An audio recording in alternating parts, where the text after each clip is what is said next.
سبح اسم ربك الأعلى الذي خلق فسوى والذي قدر فهدى والذي أخرج المرعى فجعله غثاء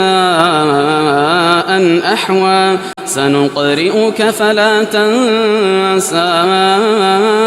إلا ما شاء الله إنه يعلم الجهر وما يخفى ونيسرك لليسرى فذكر إن نفعت الذكرى سيذكر من يخشى ويتجنبها الأشقى الذي يصلى النار الكبرى ثم لا يموت فيها ولا يحيا قد أفلح من تزكى وذكر اسم ربه فصلى بل تؤثرون الحياة الدنيا والآخرة خير